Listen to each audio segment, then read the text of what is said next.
Caros amigos do canal Via Romana, mais uma vez estamos aqui juntos. Eu sou o professor Rafael Queiroz e esse é o curso de História da Filosofia Católica, um curso fundamental, gratuito, para a fundamentação da fé, não é? A fé, ela anda junto com a razão. E aqui no nosso canal, nós estamos fornecendo esse curso já há algum tempo.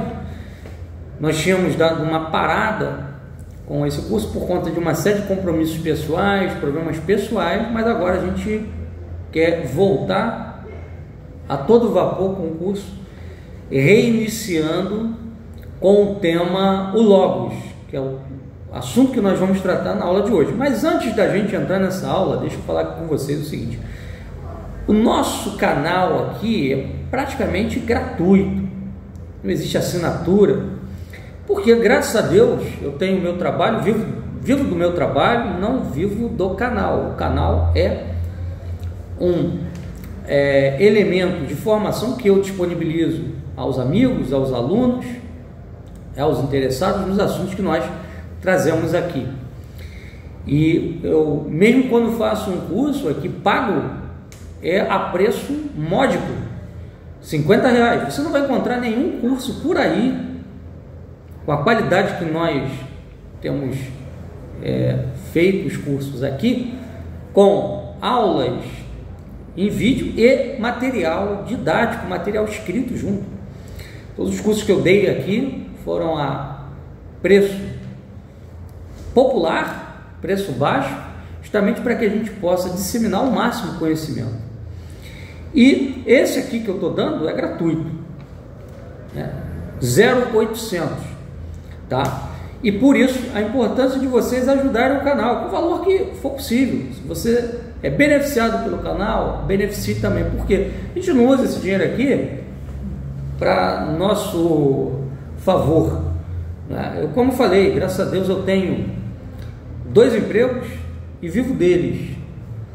Não preciso do canal para viver, mas a gente precisa investir no canal, ou seja, melhorar a câmera, quem sabe até mais à frente desenvolver um estúdio, e também catapultar os vídeos, né? Ou seja, monetizar os vídeos para a gente poder espalhar com mais facilidade.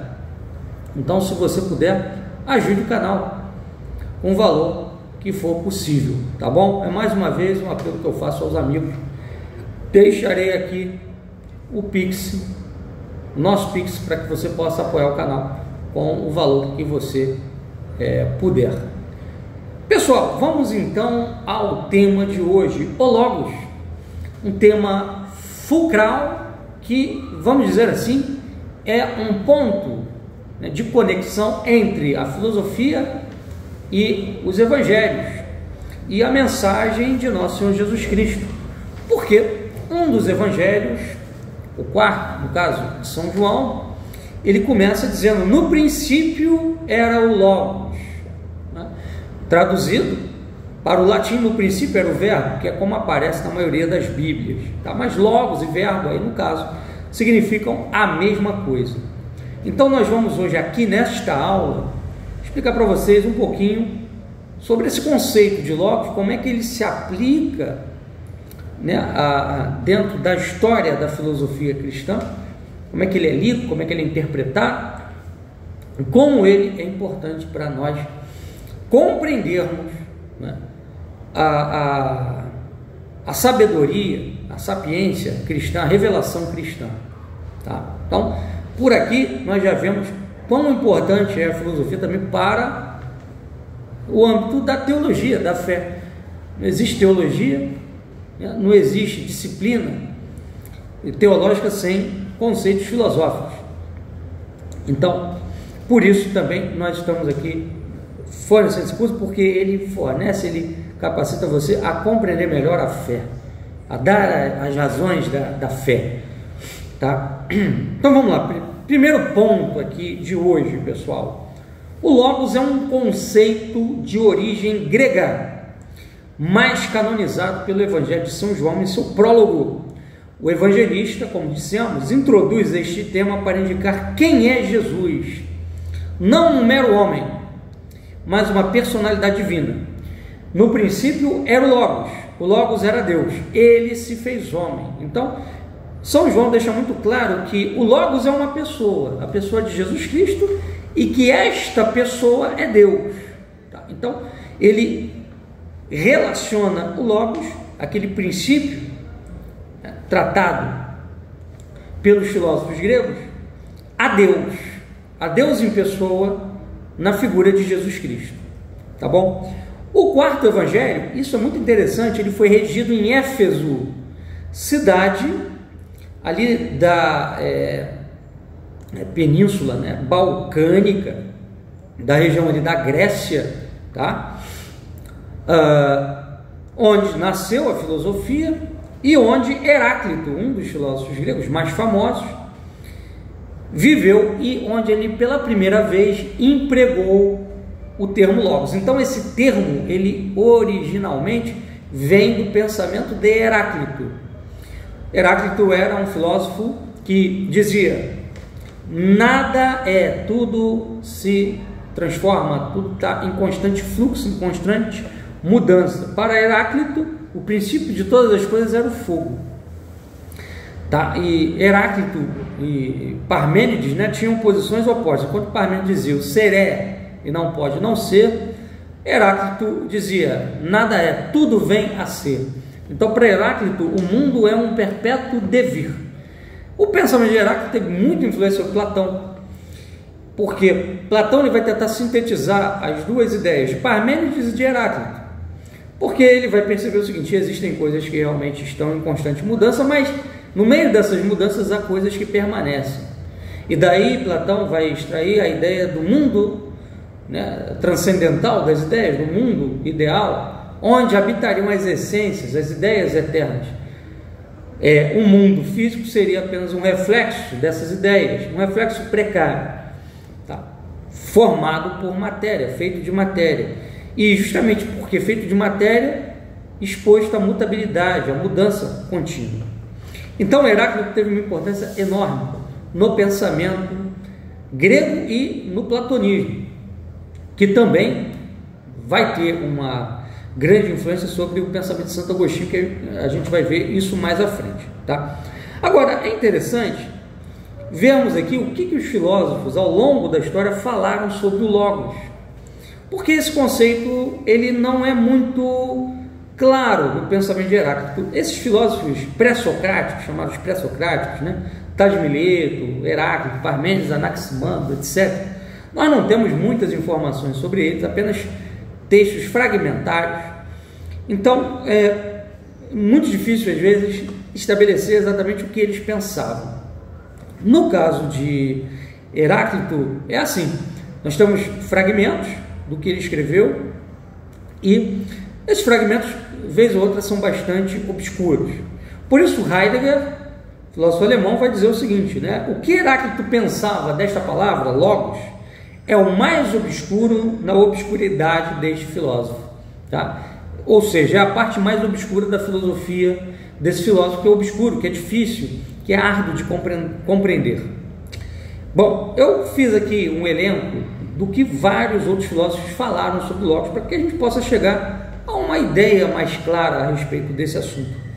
Então, por exemplo, para Clemente de Alexandria, filósofo cristão do século II, o Logos é o regente do mundo. Então, segundo ele, lá na filosofia grega, Logos significa aquele que rege o mundo, aquele que governa o mundo, que dirige o mundo, ou que ordena o mundo, né? Para os gregos, o mundo, ele é eterno, ele existiu desde sempre, né? A matéria é eterna, existiu desde sempre. Mas teve um determinado momento em que essa matéria foi ordenada, organizada. Teve um determinado momento em que essa matéria recebeu forma, tá? Então quem daria ordem, quem daria forma a essa matéria seria o Logos, pois ele seria o regente, né? Ele que daria, vamos dizer assim, um direcionamento à matéria, tornando-a um cosmos, ou seja, um universo ordenado, tá bom? Cosmos em grego significa isso, universo ordenado. é o oposto de caos, que é essa matéria-prima sem forma.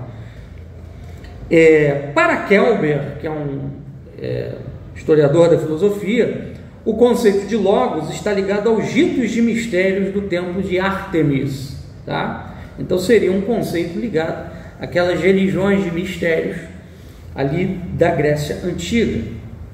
Dinic, um outro historiador da filosofia, vê o logos como a lei do movimento e da luta.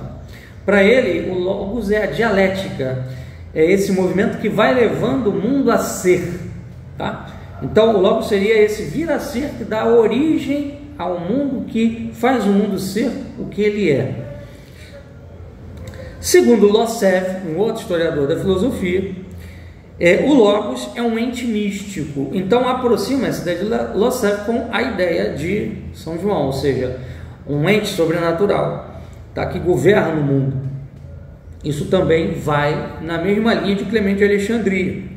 Kirk, um outro historiador da filosofia, diz que o logos se trata da regra ou razão por trás das coisas, tá?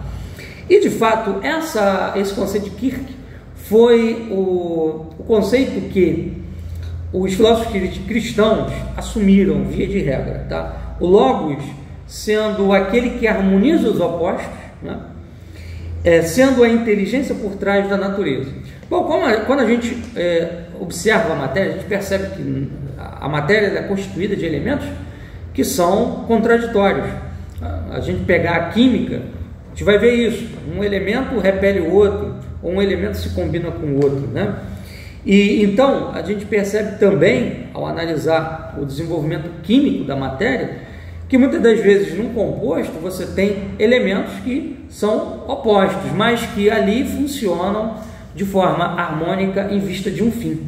Então essa harmonia, essa ordenação por trás da natureza seria o logos, seria essa inteligência, né? Tem um conceito hoje muito utilizado nas ciências naturais por alguns teóricos, né, que defendem a ideia de um Deus ordenador, um Deus direcionador do processo, por exemplo, evolutivo, que é o de designer inteligente. Ou seja, por trás dos fenômenos evolucionários não estaria apenas a seleção natural cega, mas haveria uma finalidade, haveria um intelecto guiando a evolução das espécies com um determinado fim. Se existe evolução, macroevolução, microevolução, isso nós discutimos, inclusive aqui numa série de 2 vídeos, podemos até deixar o link para vocês conferirem depois.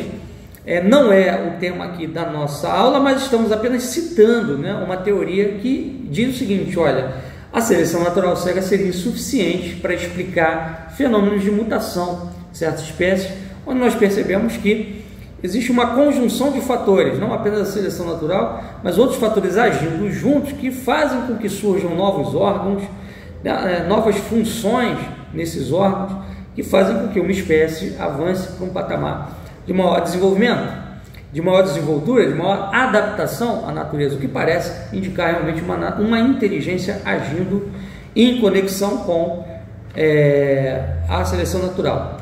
Então, essa ideia, né, ela parte do princípio, essa ideia de o logos como inteligência por trás da natureza, de que a natureza, embora seja um fluxo, né, de mudanças, ela não é um caos absoluto, ela é um cosmos ordenado, tá? Ela tem finalidade, tem sentido, ainda que relativamente, ou seja, é um cosmos ordenado, apresenta finalidade, apresenta sentido, mas também apresenta um certo elemento de caoticidade, de acaso, né? Então a natureza não é a pura ordem, mas é alguma ordem, e essa ordem é dada por esse logos, seria essa inteligência, tá? Então o logos ou o verbo também pode ser interpretado como aquilo que a palavra verbo, né, ela indica o que? Algo escrito. Verbo indica palavra, né? A palavra é aquilo que nós escrevemos para expressar uma coisa, para indicar uma coisa. Então, quando o evangelista fala de logos, e quando, por exemplo, São Jerônimo, né, ao traduzir o evangelho do grego para o latim, usou o verbo, o que ele está querendo dizer com isso? Está querendo dizer o seguinte, que o Logos é algo que nós podemos ler na natureza. Ou seja, nós podemos colher o que está escrito no cosmos. É essa escrita presente no cosmos, esse verbo, né, que está escrito nas coisas que existem, tá? É o Logos. Tá? E o Logos é Deus em pessoa, não um aspecto dele. É a palavra que ele usou para fazer o mundo. Mas na medida que essa palavra ela é perfeitíssima, tá? Ela é uma pessoa, tá? Então Deus Pai, né, é a inteligência, tá? O Logos é o conhecimento que essa inteligência tem de si mesma, é tão perfeita que ela gera uma imagem idêntica a si mesma, né? Esse conhecimento que a inteligência divina tem de si mesma, tão perfeita que gera um conhecimento, né? Que é a sabedoria, o Logos ou o verbo, perfeitíssimo, portanto é uma pessoa, que é a pessoa do Filho, Jesus Cristo, tá? E o amor entre o Pai e o Filho, a relação de amor entre o Pai e o Filho, também perfeitíssima, gera uma terceira pessoa, que é o Espírito Santo, tá? Então isso aqui é o dogma da Santíssima Trindade. Obviamente a gente vai depois destrinchar melhor ao longo das aulas, a gente vai chegar lá nesse aspecto. Isso daí também vai ser um tema da reflexão filosófica dos padres da igreja. Aqui é apenas uma pincelada, tá? Então o Logos, ele se encarnou, ele se fez homem, sendo Deus se fez homem, a palavra se fez carne, né? Como diz o Evangelho de São João. Então a encarnação do Logos é loucura para os gregos e escândalo para os judeus, tá? Então essa aí é a grande novidade cristã. Os cristãos não apenas afirmavam a essência do Logos, mas como diziam, olha, esse Logos se fez pessoa humana em Jesus, tá? Se fez natureza humana em Jesus, tá? É a pessoa do verbo, mas se fez homem. É um Deus que assume a carne e morre, que adentra o modo de ser precário da natureza. E por isso que era um absurdo para os gregos, era loucura para os gregos. Como é que o Logos, né, algo transcendentalíssimo, pode se tornar imanente? A grande questão é o grande mistério, né, da fé cristã. Um ser transcendente que se torna imanente, tá? E escândalo para os judeus, né, porque morre. É um Deus que se apresenta com as características humanas. Um Deus que nasce, um Deus que chora, um Deus que sangra, que morre. Enfim, um Deus que se apresenta como um homem. Então, a reflexão trinitária dos primeiros cristãos, movida por esse conceito de um Logos encarnado, né, ela trouxe duas consequências aí, que são muito importantes para a gente entender a filosofia cristã. A primeira delas, a recusa do racionalismo, ou seja, a afirmação de um Deus que se encarna é a recusa desse racionalismo frio dos gregos, tá? E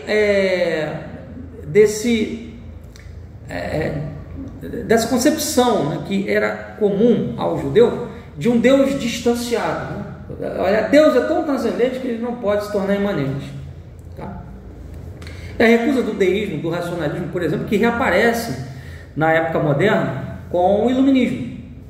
Alguns filósofos iluministas dizem, olha, Deus existe, mas ele não intervém no mundo, ele não se interessa pelo homem, é apenas um princípio intelectual, como era o Logos para alguns filósofos gregos, tá? Para o cristão, o Logos, ele é um princípio intelectual, mas é um princípio intelectual pessoal, ele entra em relação com o mundo e com o homem, tá? E a segunda consequência é o aperfeiçoamento da lógica, tá? Por quê? Essa ideia de um Logos que se encarna vai exigir o desenvolvimento de conceitos como pessoa, tá? O que é a pessoa humana, o que é a pessoa do verbo, o que é a pessoa divina, né? O conceito de natureza, o que é a natureza humana, o que é a natureza divina, o conceito de hipóstase, são conceitos da filosofia cristã que nós vamos desenvolver mais à frente, tá bom? Então, para São João, o Logos é pessoa, tá? É pensamento pessoal de Deus, tá? Porque contém em si todas as ideias. Todas aquelas ideias que Platão falou lá na sua teoria das ideias, né, em que ele desenvolve o pensamento de Sócrates, o mundo das ideias está contido justamente no verbo. O verbo contém todas essas ideias, porque ele é o pensamento pessoal de Deus. Deus pensou todas as coisas no verbo, né? E é também a luz do mundo. Então, esses três conceitos estão muito interessantes, porque a gente vai desenvolver isso também mais à frente. Primeiramente, pensamento pessoal de Deus, né? Se as coisas vivem no Logos, esta vida é de natureza espiritual. São ideias do Espírito de Deus. Então, todas as coisas, em última análise, são ideias do Espírito de Deus, no Espírito Santo. Tá? Se o Logos é luz do mundo, então significa que a fonte do conhecimento é uma luz espiritual que vem de Deus. Isso daí vai dar origem à chamada teoria da iluminação divina, como origem do conhecimento humano, presente em Santo Agostinho. Teoria fundamental para a gente entender toda a filosofia cristã medieval. Tá? Enfim, quais os efeitos desses conceitos, melhor dizendo? Tá? Os efeitos são os seguintes: a oposição entre um logos divino versus um logos cósmico, tá? A sabedoria cristã é uma sabedoria, é uma ciência, melhor dizendo, da salvação. A sabedoria cristã não reprime, mas pressupõe a razão. Então, a sabedoria cristã, ela recusa o ceticismo, ou seja, a ideia de que é impossível um conhecimento da realidade, mas ao mesmo tempo assume um otimismo gnoseológico moderado, ou seja, nós podemos conhecer as coisas, tá? Nós podemos conhecer a realidade, mas até que ponto? Até um certo ponto. A nossa razão tem limites, tá? E esse limite, ele só é rompido, ele só é vencido pela fé. Então, assim, por mais que os filósofos possam ter conhecido o logos cósmico, né, esse conceito de um logos cósmico, ele é insuficiente para trazer um pleno sentido da realidade. Por quê? Só com o logos divino encarnado, é que nós podemos conhecer a sabedoria do sentido da história. O sentido da história, ele vai ser revelado pelo logos encarnado, coisa que era impossível descobrir, descortinar apenas com a contemplação racional de um logos cósmico atuando por trás da natureza. Então, essa concepção grega de um logos que atua por trás da natureza, dirigindo os fenômenos, a inteligência por trás das coisas, nos traz o entendimento, né, do cosmos, do universo, mas não do drama histórico da humanidade. Isso só com a encarnação do Verbo, só com a encarnação do Logos, que é Jesus Cristo. Tá? Então, a sabedoria cristã, ela é quem nos desvenda o sentido da história. Aquela sabedoria grega, ela era incapaz de desvendar essa sapiência, esse sentido último, né, da história que só Cristo traz. Tá? Então, pessoal, o que nós tínhamos para falar hoje sobre o Logos era isso. Vários conceitos que nós desenvolvemos aqui, fundamentais para o que vai vir adiante, o que nós desenvolveremos adiante. Por isso, muito importante também, você que está acompanhando aqui esse curso, você tem um caderno, anote, reassiste, assiste novamente as aulas anteriores, faz uma anotação para você poder guardar esses tópicos e poder ter uma didática, uma lógica no seu estudo, que é importante também ter isso como método, né, para poder voltar ali e rever o que já foi falado, tá bom? Ter uma linha lógica, né, aqui para quem está acompanhando esse curso, tá bom? Eu espero que tenha sido frutuoso esse vídeo de hoje e agradeço mais uma vez a atenção de vocês. Deixarei aqui novamente, né, como disse, o Pix do canal para que vocês ajudem, e também deixarei um link daqueles 2 vídeos que nós gravamos sobre teoria da evolução, para que vocês possam compreender melhor o tema. A gente chegou a citar aqui a ideia do designer inteligente, né, que é uma linha, né, teórica que hoje tenta entender, compreender esse fenômeno evolutivo à luz de um conceito de uma inteligência suprema que interfere, que atua sobre a natureza, guiando seus fenômenos. Tá? Então, pessoal, até a próxima. Um abraço, fiquem com Deus.